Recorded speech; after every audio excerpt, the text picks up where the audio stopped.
Alright, so this is my review of the BH Quartz Ultegra setup. This is a 2014 model.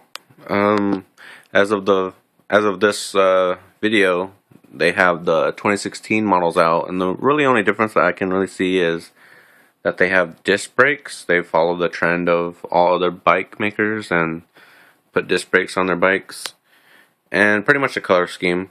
Other than that, it seems like it's mostly the same. And I put about a couple hundred miles on this bike, and I've changed a couple of things. I changed the bar tape, which was pretty much just standard cork. Nothing really wrong with it. It just wasn't super great, and it was white. And I didn't really like the color scheme on that. And the seat, which I didn't try it out. I just changed it because it's too narrow for my sit bones. So it just made riding uncomfortable. I couldn't tell you whether it's good or bad either way. The components on this are full Ultegra 11 speed. Brakes, crank, front derailleur, back derailleur. All of it's Ultegra. The bike weighs about 17 pounds, I believe. I'm pretty sure that's how much it weighed when I asked the dealer. As far as ride quality goes, it is very, very smooth. It glides up hills like really, really well, and it's extremely stable on downhill speeds.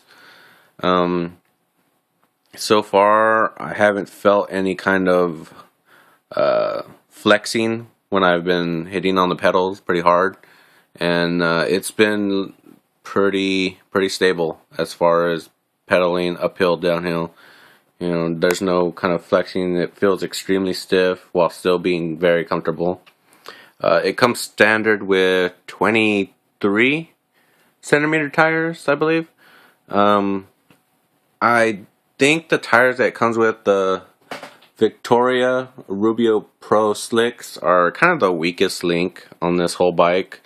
They're very easy to puncture. It's not really, and I bike on a paved bike path too. I don't get on streets very often.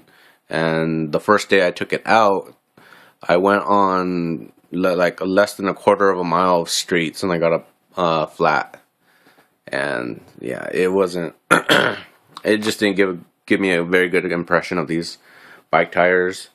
I'm actually planning on switching them out for Continentals, thicker Continentals, to get more of a smoother ride. Even though it's pretty smooth already, I kind of prefer the larger tires than the skinny ones.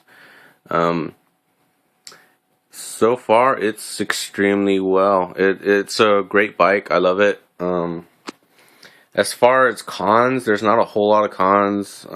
Just the tires, really. And I guess another thing, which is pretty much depends on the person that buys this bike, and I don't think it's a problem now in the new versions of the bike, since they've switched over to a matte coloring. But on this glossy, and you can't really tell unless you get really up close to it, that I'll try and see if I can get it on the video, but it's a little weird looking. It's not, it's kind of, it looks like they put just a clear coat on top of the carbon, so you can kind of see it's not completely solid looking. There's like little patches here and there, and it's kind of hard to see on this video, but if you get up really close to it in person, you can kind of see it. Can't really see it too much on this video, but it's a very slight con. It really just depends on what you see it as. It's kind of eye of the beholder type of thing.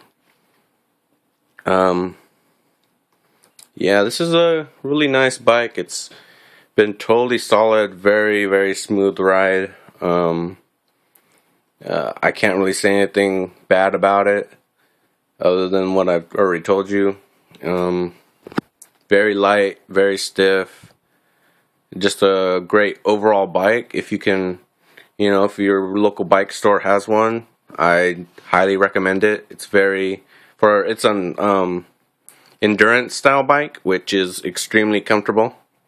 I come from a much more aggressive style bike, and that one started to hurt my back. So I switched over to this, and it has been extremely amazing as far as comfort goes. And very smooth. The Ultegra definitely helps out with that. And yeah, so I highly recommend this bike to anyone that's looking for a really good endurance style bike. And yeah, check it out if you have the chance. Thanks for watching.